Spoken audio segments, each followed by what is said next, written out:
नमस्कार। आज हम भगवद गीता के 9वें अध्याय पर एक गहरी नज़र डालने वाले हैं। इसे राजविद्या राजगुह्य योग कहते हैं, मतलब ज्ञान का राजा और रहस्यों का भी राजा। हमारे पास कुछ स्रोत हैं जो इस अध्याय के आप कह सकते हैं गूढ़ श्लोकों और उनके मतलब को समझाते हैं। जी हाँ, और इसे सिर्फ किताबी ज्ञान नहीं समझना चाहिए। इसे सबसे गोपनीय इसीलिए कहा गया है क्योंकि ये परमात्मा, सृष्टि और हमारे अपने अस्तित्व के, वो कहते हैं ना, सबसे गहरे रहस्यों को खोलता है। ऐसा ज्ञान जिसे अनुभव किया जा सकता है, सिर्फ पढ़ाने। तो चलिए इस विश्लेषण में उतरते हैं। एक दिलचस्प बात से ये शुरुआत होती है, ये ज्ञान केवल अनसूयवे, मतलब जो ईर्ष्या या दोष दृष्टि से रहित है, उसी को दिया जा रहा है। ऐसा लगता है जैसे इस ज्ञान को अपनाने के लिए खुला, एक स्वीकार करने वाला मन वो पहली शर्त है। बिल्कुल सही। और इसे राजविद्या और राजगुह्यम क्यों कहा गया है, ये श्लोक 2 बिल्कुल साफ करता है। ये परम पवित्र है, इसका फल प्रत्यक्ष अनुभव होता है। प्रत्यक्षावगमम करने में भी बड़ा आसान है, सुसुखम कर्तुम, और इसका असर कभी खत्म नहीं होता, अव्ययम। ज्ञान का ऐसा संगम मिलना बहुत मुश्किल है। यहाँ एक विचार आता है जो सच में थोड़ा सोचने पर मजबूर करता है। श्लोक 4 में कृष्ण कहते हैं, मैं अपने अदृश्य रूप से इस पूरी दुनिया में फैला हुआ हूं। सारे जीव मुझ में हैं, पर मैं उनमें बंधा हुआ नहीं हूं। यह सुनने में थोड़ा विरोधाभासी सा लगता है ना? हाँ है, और सच कहूं तो यही इसकी गहराई है।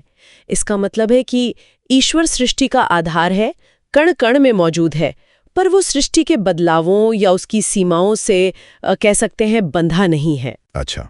जैसे आकाश में हवा हर जगह बहती है, पर आकाश हवा से लिप्त नहीं होता। ये उपमा श्लोक 6 में दी भी गई है। हाँ, वो हवा वाली उपमा। ईश्वर की यही सर्वव्यापकता और साथ ही वो जो अलौकिकता है, मतलब सबसे परे होना, यही इसे समझने में खास बनाती है। अब आते हैं उस हिस्से पर जो शायद सबसे ज्यादा लोगों को छूता है, भक्ति का मार्ग। अक्सर एक धारणा होती है कि ईश्वर को पाने के लिए बड़े बड़े यज्ञ या आप कहें तो महंगी भेंट चाहिए होंगी। पर यहाँ एक सच में क्रांतिकारी विचार सामने आता है। श्लोक 26 क्या कहता है? पत्रम पुष्पम फलम तोयम। हाँ, यानी कोई अगर प्रेम से सिर्फ एक पत्ता, एक फूल, फल या थोड़ा सा जल भी चढ़ाता है, तो भगवान कहते हैं कि मैं उसे स्वीकार करता हूँ। यहाँ वस्तु की कीमत नहीं, देने वाले के भाव की शुद्धता मायने रखती है। ये उस समय की जो जटिल धार्मिक रीतियां थीं, उनको एक सीधी सरल चुनौती थी। ये सोचना ही कितना सुकून देता है कि ईश्वर का प्रेम पाने के लिए किसी बाहरी चीज की जरूरत नहीं, बस एक सच्चे दिल की जरूरत है। और बात यहीं खत्म नहीं होती। भक्तों की सुरक्षा का एक तरह का वादा भी है इसमें। हाँ, बिल्कुल। श्लोक 22 में एक अद्भुत आश्वासन है, अनन्याश्चिन्तयन्तो मां। जो लोग पूरी तरह से बिना भटके मुझ में मन लगाकर मेरा ही चिंतन करते हैं, उनके योगक्षेमम वहाम्यहम। योगक्षेमम वहाम्यहम।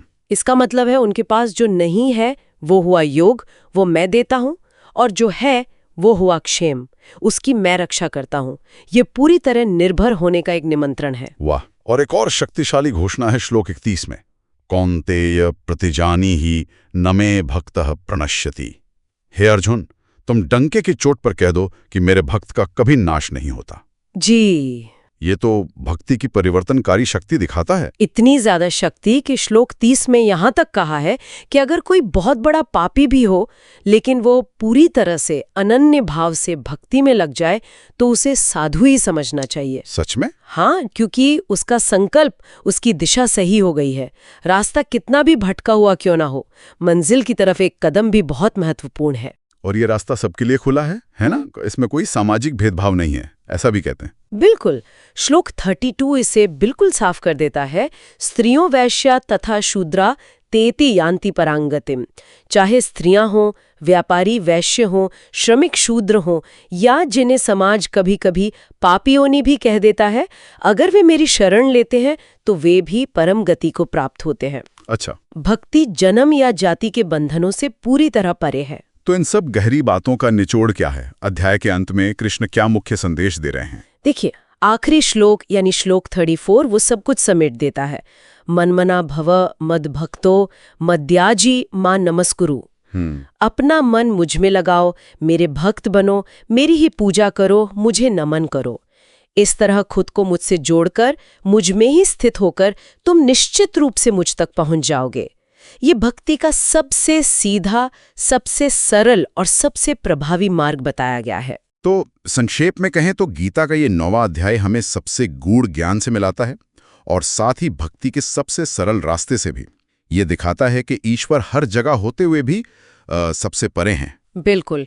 और सबसे अहम बात, उनका प्रेम और उनकी सुरक्षा सबके लिए है, बिना किसी भी तरह के भेदभाव के। हाँ। और सच्ची भक्ति सिर्फ पूजा पाठ तक ही सीमित नहीं है, बल्कि जीवन जीने का एक तरीका है जहां हर काम ईश्वर को समर्पित हो।